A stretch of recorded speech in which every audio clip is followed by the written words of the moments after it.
Gördük əziz izləyicilər, Zərif Güc yenidən evlərimizin qonağıdır. Efirimizin bugünkü qonağı dəyərli sənətkarımız, aktrisamız Gülnarə Abdullayevadır. Xoş gəlmisiniz Gülnarə xanım. Biz sizi bildiyimiz kimi təqdim etdik. Bəs siz özünüzü təqdim etmək istərsiniz tamaşaçılarımıza? Əvvəla təşəkkür edirəm Nuray xanım. Məni dəvət eləmisiniz. Operatorumuza təşəkkür edirəm ki, vaxtınızı ayırmısınız, gəlmisiniz. Mən Azərbaycan Dövlət Akademik Musiqili Teatrın solist vokalistiyəm, aktrisayım. Heç Gülnarə xanım, sırf bu ixtisas seçməyinizdə əsas təsirin oldu, motivasiyanız nə idi? Necə oldu? Biraz onun tarixçəsindən danışaq. Mən deməyəcəm ki, mən arzum idi, istəmişəm aktris olmaq. Yox. Heç ağlıma gəlməyib ki, mən aktris ola bilərəm. Sadəcə canımda var idi. Bu istedad anamdan gəlib mənə. Bir balaca səsim var. Dərnəklərdə iştirak eləyirdim orta məktəbdə. Təsəvvür eləyin ki, mən gözümü açmışam, həmişə hüquqşünas olmaq istəmişəm. Yəni, o fikirlə böyümüşəm mən ki, mən hüquqşünas olacağam. Amma həyat elə gətirdi ki, birdən-birə mən gətirdim sənədlərimi İncəsənət Universitetinə verdim. Hansı ki, mən hazırlaşmamışam. O vaxtı sizə deyim, testlə deyildi. Gedirdik, otururduq, çəkirdik biletləri və imtahan verirdik. Gəldim İncəsənətə verdim sənədlərimi. Gənc idim. Saçlarım uzun idi, hündürlüyüm, yəni əsl səhnə görünüşü var idi. Bir, bununla tutdum. İkinci, şeir demə qabiliyyətim var, ədəbiyyatı çox sevirdim.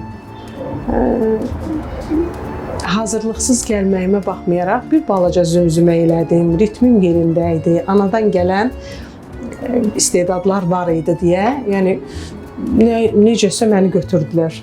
Yəni özüm də şok oldum ki, necə oldu məni götürdülər hazırlıqsız bir şəkildə. Şəfqə xanım Məmmədova, Həsən Turabov götürüb məndən imtahanları. Allah rəhmət eləsin Həsən müəllimə. Yəni korifeylərimiz olub, biz onları görmüşük, onlardan bəhrələnmişik. Bəs tələbə vaxtı sözsüz ki, səhnəyə çıxmısınız. O həmin günü necə xatırlayırsınız? Oradakı ilk rolunuz necə yadınızda qalıb? Tələbə vaxtı, imtahan vaxtlarında, məşqlərdə mənim sənət müəllimi Faiq Zöhrabov olub. Allah ona da rəhmət eləsin. Vaxtilə Muskomediyanın baş rejissoru olubdu. Pəricadu yadımdadır. Pəricadu artıq 35 il deyə İncəsənəti qurtarmışam. Yəni yadımda qalan şeyləri deyim sizə ki, Pəricadını quranda, həmin o tamaşada, haqq verəcəyim, həmin o tamaşada iki obraz oynayırdım. Hafizə xanım oynayırdım, bir də qarını oynayırdım, Şamama qarını. O yadımdadır. Çox gözəl bir tamaşa olmuşdu və mənim fərqli obrazlarım heç kimi inanmadı ki, mən Hafizə xanımdan birdən-birə dönüşdüm Şamama cadı qarıya da. Belə. Bəs ilk həm də ki, aktris olmaqdan əlavə, həm də siz vokalist kimi çıxış edirsiniz oyunlarda. Musiqili olduğu üçün. Hə, musiqili teatrda. Bəs orada ilk bəs rolunuz nə olmuşdu? Yəni, necə qarşılamışlar sizi? Vokalist deyəndə ki, biz konservatoriyanı bitirməmişik ki, bizim belə möhtəşəm səsimiz olsun. Obraza görə xarakterik səslərimiz var. Hal-hazırda mən akademik musiqili teatrda çalışıram. Orada məsəl üçün Olmasın bu olsunu oynayıram, Olmasın bu olsun tamaşasında sənəmi oynayıram. Orada da musiqilidir, orkestrlə oxuyuruq. Yəni ki, artıq alışmışıq da. Yəni biz biri var drama aktyoru olasan, bir də var musiqili teatr aktyoru olasan. Bizim üçün çətin deyil o. Bəs o ikisindən ən çox hansı ruhunuza daha yaxındır? Sizə bir fərq yoxdur?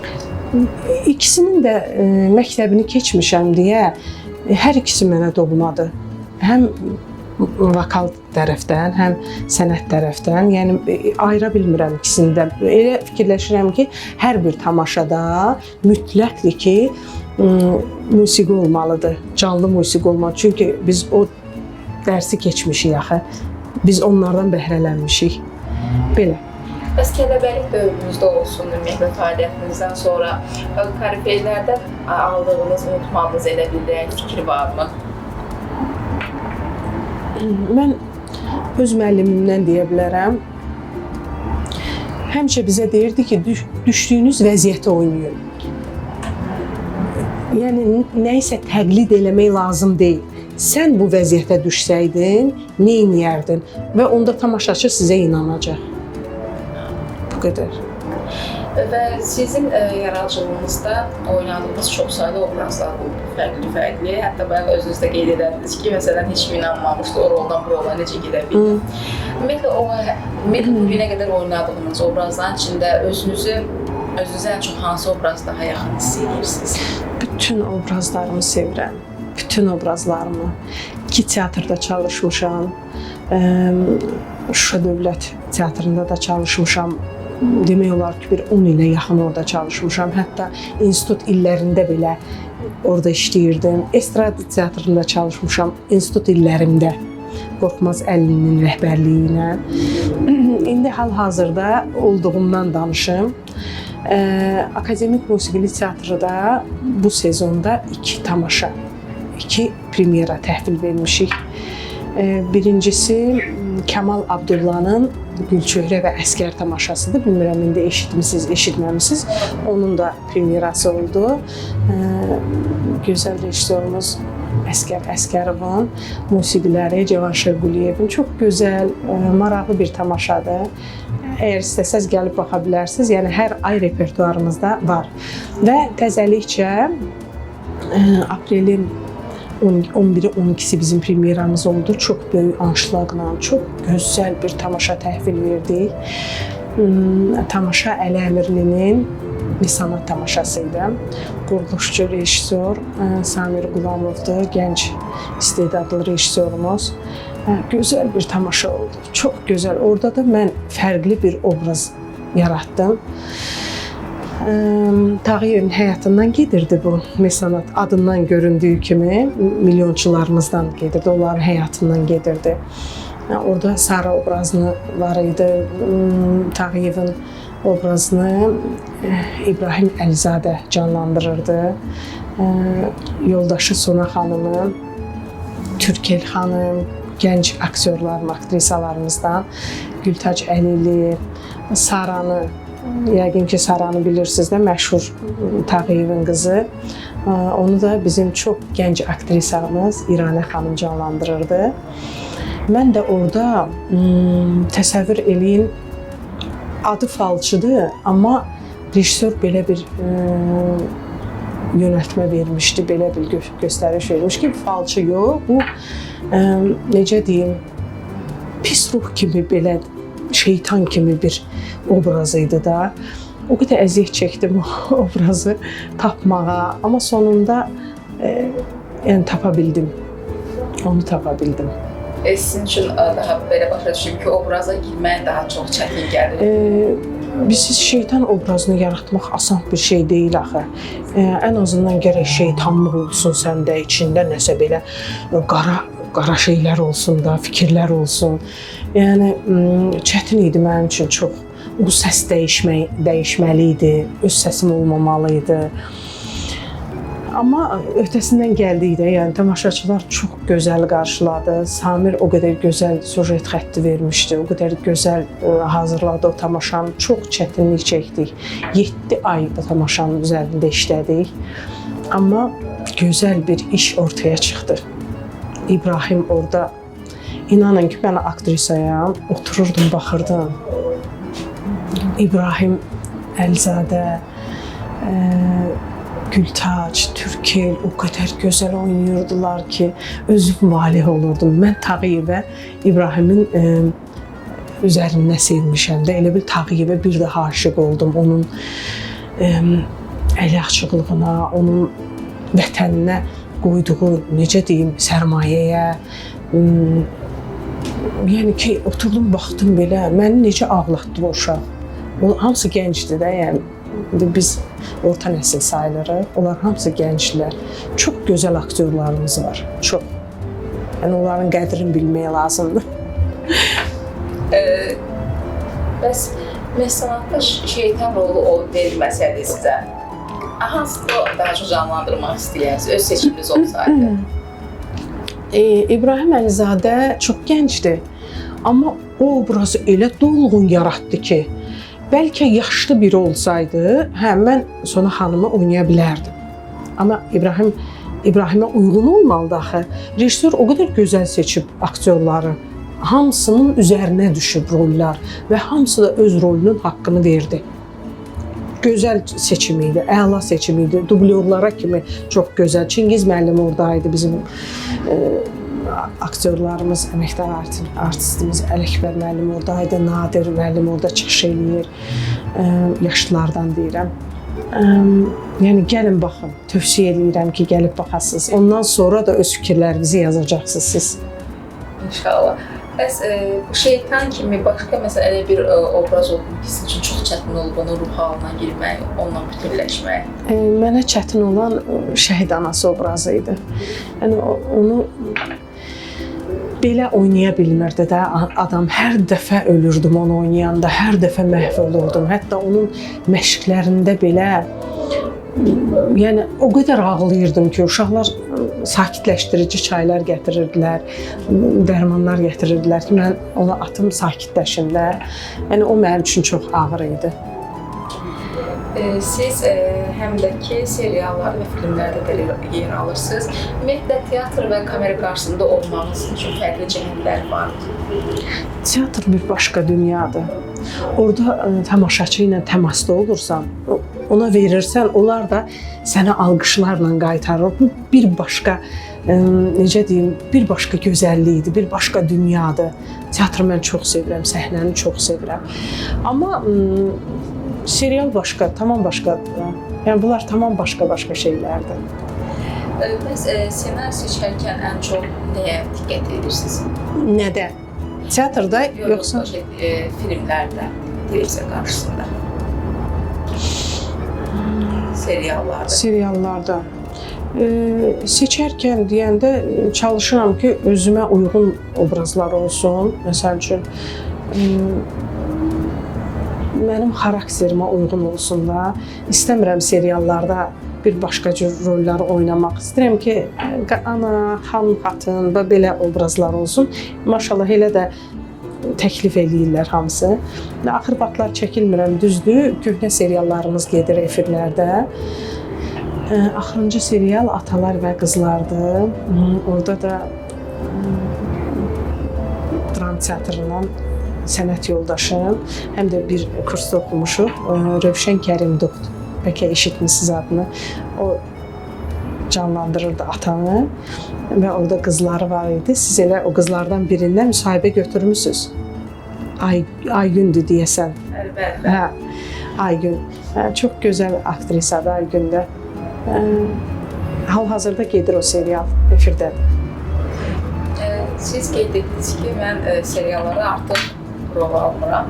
Ümumiyyətlə, bu seriallardan uzaqlaşmağınızın səbəbi karyeranızla bağlı inkişaf mərhələsi üçün, yoxsa sadəcə bir seçim olaraq seçmişsiniz? Mənim üçün ilk teatrdır. Birinci teatrdır. Yəni, teatrda əgər mənim işlərim yoxdursa, məşqim yoxdursa, mən onda boş vaxtlarımda seriallarda çəkilə bilərəm. Bir də ki, o qədər eyni temalardır ki, adam yorulur o. İstəmirsən, deyirsən, nəsə bir başqa bir tarixi bir şey olsun, tarixi film çəksinlər, nəsə başqa obrazlar olsun, başqa tema olsun. Yəni, özünüz də görürsünüz də, seriallarda eyni aktyorlar, eyni tema. Ona görə adam bir balaca geri çəkilmək istəyir ki, haçan düzələr onda çıxaram da. Bəs sizin üçün teatr tamam başqa bir o başqa dünyadır. Yaradıcılığınızda. Bəs elə olubmu ki, səhnədən düşəndə burada daha yaxşı ola bilər fikrinə qapılmısınız? İnanın ki, hər bir çıxışımı, hər bir obrazımı ürək dolusu o qədər ürəklə oynayıram ki, yəni çıxanda heç vaxt mən elə hiss keçirdə bilmərəm ki, daha yaxşı ola bilərdi. Yox, bütün canımı qoyuram mən səhnədə. Elə şey ola bilməz. Axı səhnəyə çıxdımsa mən özümü unuduram. Mən artıq Gülnarə deyiləm. Mən o obrazı yaşayıram. Yəni belə bir hiss var adamın içində. Siz ümumiyyətlə canlandırdığınız obrazlarla bağlı mövsümün uğurlu qadın rolu mükafatını da İllər öncə Əli Qismət müəllim bizdə direktor olanda, Allah ona can sağlığı versin, çox gözəl insan idi. Yəni dəyərləndirirdi bizi. Hər sezon sonunda oynadığımız rollara görə mükafatlandırırdı. Yəni o maraqlı bir şeydi. Yəni ki, qiymətləndirirdi də. Yəni o da bizi sevindirirdi. Hər bir aktyoru sevindirirdi. Yəni ki, bizim əziyyətimizi, il boyu çəkdiyimiz əziyyəti dəyəridir bu. Bu mövzuya toxunmuşkən, uğurlu qadın rollarla danışmışkən, biraz öncə də qeyd etmişdiniz ki, siz Bir nəfəs qədər tamaşasında bir şəhid anası canlandırmışdınız. Hətta hər dəfə rollara girəndə sakitləşdiricilərlə, çaylarla bu rollara daxil olurdunuz. Mən sizə biraz o haqqında danışaq, çünki müharibədən sonra düşünürəm ki, bu mövzular aktual qalmalıdır. Bizim teatrın çox gözəl rejissoru Samir Qulamov, gənc, istedadlı, ola bilər, eşitmişsiniz adını. Artıq tam teatrda Paris Notre-Dame, Bir nəfəs qədər, Mesanat, Leyli Məcnun, 4 tamaşası var. Hamısı da uğurludur. Hər dəfə də o tamaşalar olanda anşlaqla keçir. O Bir nəfəs qədəri mənə təklif eləyəndə dedim ki, hə, nə olar? Oynayaram, yəni. O inandı mənə. İnandı və inandığına da dəydi. Çox gözəl bir tamaşa alındı. Düzdür, onu təsəvvür edin, bəlkə də heç bir ay olmadı. 10 gün ərzində ərsəyə gəldi də o tamaşa. Sonra yavaş-yavaş böyütdü o tamaşanı. Nə deyim onunla, o tamaşadan nə deyə bilərəm mən? Çox ağırdı o tamaşa. Gəlib bir dəfə baxsaz, özünüz görəcəksiniz onun ağırlığını, onu yaşamamaq mümkün deyil. O tamaşanı elə belə oynamamaq mümkün deyil. Bu tamaşada sözü ki, şəhid anaları da tamaşası qismində əyləşmişdi. Ümumiyyətlə, bir obrazdan sonra çox ağır bir, belə deyək ki, bir roldur öhdənizə götürdüyünüz. Ümumiyyətlə, şəhid analarına necə bir reaksiya aldınız, tamaşaçılardan necə bir reaksiya aldınız? Onlar elə bildilər ki, mənim övladım şəhid olub. Onlar elə bildilər ki, mən şəhid anasıyam. Yəni, o tamaşadan gözü yaşlı çıxmamaq mümkün deyildi. Bizim sistem işçilərimiz, hərbiçilərimiz gəlirdi tamaşaya. İnanın Allaha, o boyda kişilər hönkür-hönkür ağlayırdılar. Yəni, bu tamaşanı qələmə alan özü Samir Qulamovdur.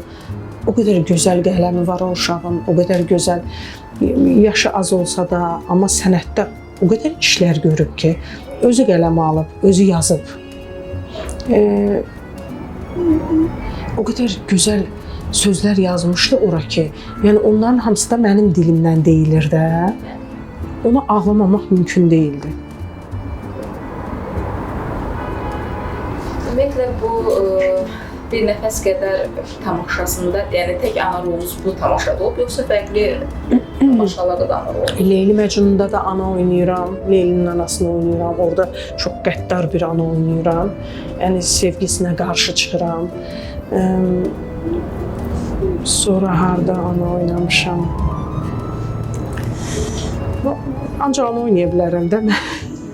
Gənc qız oynaya bilmərəm ki, artıq 52 yaşım var, ancaq ana oynaya bilərəm.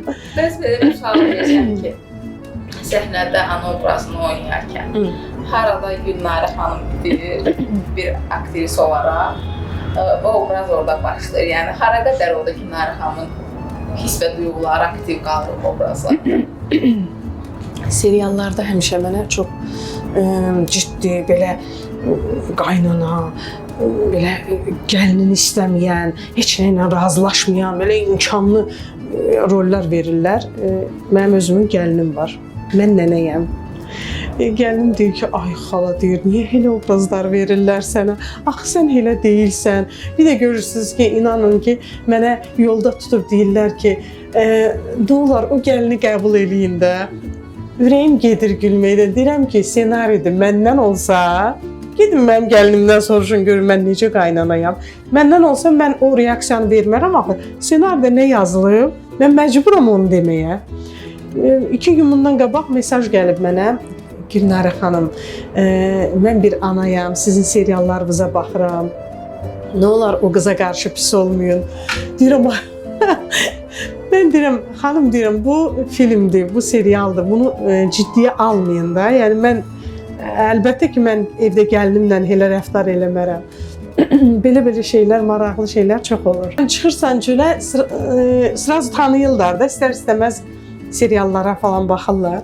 Hamı yaxınlaşır mənə ki, Gülnarə xanım, siz mənim yoldaşıma iş düzəldə bilərsiniz. Deyirəm ki, nə işdir, sizin şirkətiniz var. Deyirəm ki, xanım, mən aktrisayam, mənim şirkətim yoxdur. Mən Dəfnə Ağacında güya ki, şirkət sahibiyəm. Dərmanlarım var, dərmanlar satıram mən falan. Gəliblər yaxınlaşa deyirəm ki, vallah mənim şirkətim yoxdur. Olsa inanın ki, yəni mən sizin sözünüzü geri qaytarmaram da, amma mən aktrisayam, mənə obraz verirlər. Mən bir obrazda çox yazıq rol oynayıram, bir obrazda çox imkanlı rol oynayıram. Yəni buna inanmayın da ki, yəni mən deyiləm. Bu qədər. Söz ki, peşəkarlıqdan xəbər verir və danışdıqlarımızda mən belə bir nəticə çıxartdım ki, siz yaradıcılığınız ərzində ən çox bir obrazın təsirindən çıxa bilməmisiniz. O da Bir Nəfəs qədər tamaşasında və siz orada müsahibələrinizindən birində qeyd etmişsiniz ki, mən gülə bilmirəm. O tamaşadan sonra gülə bilmirdim. İnanırsınız, televiziyadan gəlirdilər məni çəkmək üçün ki, mən müsahibə verim. Tamaşadan qabaq deyirdim ki, məni heç kim narahat eləməsin. Ümumiyyətlə, tamaşadan qabaq müsahibə verməyə xoşlamıram. Tamaşadan sonra da mən o halda olmuram, onda da verə bilmirəm. Həmişə qaçıram efirlərdən. Yəni, deyirəm, baxsınlar, tamaşaçı qiymət versin də ona. Mən nə müsahibə verim, nə deyim. İçi yanır insanın. Analar gəlir, bax, heç istəmərəm ki, şəhid analar gəlsin, o tamaşaya baxsın. Heç istəmərəm. İstəyərəm gənclər gəlsin, istəyərəm yaddan çıxmasın şəhidlərimiz. Amma anaların gəlməyini istəmərəm, çünki onların yaralarını qopartmaq istəmirəm. Çox ağır tamaşadır. Ümumiyyətlə, bu tamaşadakı oynadığınız rolun sizə təsir etməsinin səbəbi, yəni sırf ana olduğunuz üçünmü, yoxsa başqa bir nəticə, yəni bu qədər emosional olaraq daha çox ağır hiss edərsiniz? Mən çox vətənpərvar insanam. Ola bilər mən onu bir özə verməyim, amma vətənimi çox sevirəm. Mənim oğlum 44 günlük müharibədə olub, o hissləri mən yaşamışam. Ondan da irəli gələ bilər ki, mən o obrazı lap dərin oynayıram. Nə qədər texniki, bizdə söz var, texniki oynamaq istəsən də, heç cür alınmır ki, mən o obrazı texniki oynayayım. Axırda havalanıram, axırda özümü unuduram ki, mən aktrisayam, mən Gülnarəyəm. O qədər hönkürürəm, ağlayıram axırda. Yəni, orada bir yer var ki, ana elə bilir ki, övladı gəlib. Ana sevinci yerə göyə sığışmır, övladı gəlib, ay Allah, bilmir neynəsin. Amma hansı ki, bu onun gözünə görünürmüş. Sonra başa düşəndə ki, bu uşağın ruhudur gəlib, bu bundan, indi də danışa bilmirəm, heç danışa bilmirəm onu, o axırdakı monoloqu, yəni onu elə belə demək mümkün deyil. Siz ümumiyyətlə söhbətimizdə də oynadığınız tək öz rolunuzdan yox, həm də ki, gənc aktyor və aktrisaların da oyunlarından danışdıq, rol aparmalarından danışdıq. İndi mən sizdən bir təcrübəli sənət adamı kimi gənc aktyor və aktrisaların belə deyək ki, fəaliyyətini dəyərləndirməyinizi istəyəcəm. Necə qiymətləndirirsiniz? Bizim teatrda çox gənc aktrisalarımız var. Hamısı da möhtəşəm qızlardır, hamısı bacarıqlı, istedadlı. Məsələn, elə Mesanat tamaşasının özündə Tağıyevin qızları orada Nərmin oynayır, İranə oynayır. Üç qızı olur orada. Maşallah çox gözəl aktrisalardı. Hamısı da rollarının haqqını verirlər.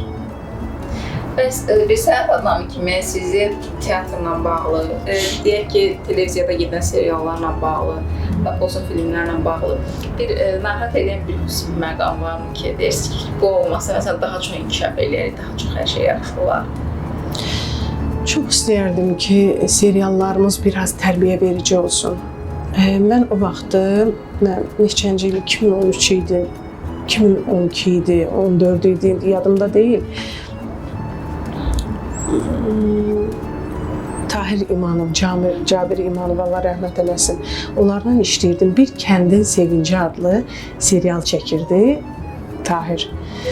Orada o qədər tərbiyə verici mesajlar var idi ki, mən çox istəyərəm ki, hər bir çəkilən tamaşada, bizim tamaşalarda onsuz da elədir. Amma seriallarımızda nəsə ötürsünlər, mesaj ötürsünlər tamaşaçılara, tərbiyə verici, gənclərimizə mesajlar ötürsünlər. Yəni pisdir də, pisi niyə çəkirsən? Pisi də elə çək ki, onlar başa düşsün ki, yəni bunu eləmək olmaz. Yəni bunu istəyərdim. Çox istəyərdim ki, rejissorlar o istiqamətlə çəksinlər filmləri. Başa düşdünüz? Siz orta nəsil nümayəndəsiniz. Hə, demək olar. Mən bəs o dövrki teatrla demişsiniz, teatrda çox rastsınız. Məsələn, o dövrki məsələn, belə deyək ki, bu sahədəki atmosferlə, indiki məsələn, bu sahədəki atmosferi necə müqayisə edərsiniz? İndi yaşıl işıqdır da, hamı məşhurlaşa bilər. 2 dəqiqənin içində YouTube-a qoy nəyisə baxış artımı olacaq. İndi hamı üçün yollar açıqdır. O vaxt amma çətin idi belə şeylər. Nə bilim, nə deyim. Amma mən belə başa düşdüm ki, çətin şəraitdə daha yaxşı nümunələr ortaya çıxır. Daha effektli, daha keyfiyyətli, daha gözəl şeylər olurdu. Alınırdı nəsə. Bəs sizcə, biz sözsüz ki, sizi bura qədər bir aktrisa kimi tanıdıq, sənət adamı kimi tanıdıq. Bəs sizcə qadının ən böyük gücü nədir? Qadının gücü övladlarındadır. Övladlar düzgün yolda, sağ, salamat, sağlam olsalar, inanın ki, bizə heç kim çatmaz. Biz çox güclüyük. Biz kişilərdən də güclüyük. Yəni, o gücü mən özümdə hiss edirəm. Mənim bu 44 günlük müharibədən sonra övladım çox əziyyətlər çəkdi. Mən onunla bir yerdə yıxıldım, durdum, sındım. Yəni, onunla bir yerdə addımladım. İndi çox şükürlər olsun Allaha, çox şükür. İstədiyim nəyi arzulamışam, onlar artıq həyata keçir yavaş-yavaş. Və mən bugün özüm ayaqlarım üstündə dayanıram. Mən bugün güclüyəm. Güclüyəm ki, övladlarım sağdır, salamatdır, sağlamdır. Və mən nənəyəm. 2 nəvəm var. Oğlumdan oğul nəvəsi, qızımdan qız nəvəsi. Yəni bir vətənə bir əsgər də böyüyür. İnanıram ki, o da atası kimi vətənpərvər olacaq. İnanıram ki, o da atası kimi güclü olacaq, ağıllı olacaq, vətənə xeyirli bir övlad olacaq. Elə çalışacağam, yetişdirim onu. Əskər anası kimi, əskər nənəsi kimi, qazi anası kimi, bir vətənpərvər insan kimi müharibədən bu yana, müharibə mövzulu çəkilən filmlərdə heç olmamışsınız ümumiyyətlə? Çox təəssüf edirəm ki, gəlib o tamaşaya baxmayıblar. Rejissorların nəyi günahlandırıram? Ay rejissorlarımız, gəlin bizim tamaşalara baxın. Gəlin oradakı aktrisaları görün, onların daxili potensialını görün. Siz əgər görməsəz bizi, yəni ki, məsələn, çox istəyərdim ki, müharibə mövzusunda tamaşa olsun, film olsun və mən orada çəkilim. Onu istəyərdim.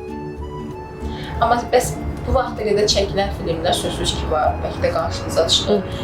Sizcə onlar kifayətdir? Müharibənin gerçəkliklərini. Çəkiblər. Əziyyəti itirmək olmaz, çəkiblər. düzdür baxmamışam. Yəni bu da mənim üçün bir ayıb sayıram özümə ki, gərək baxardım da.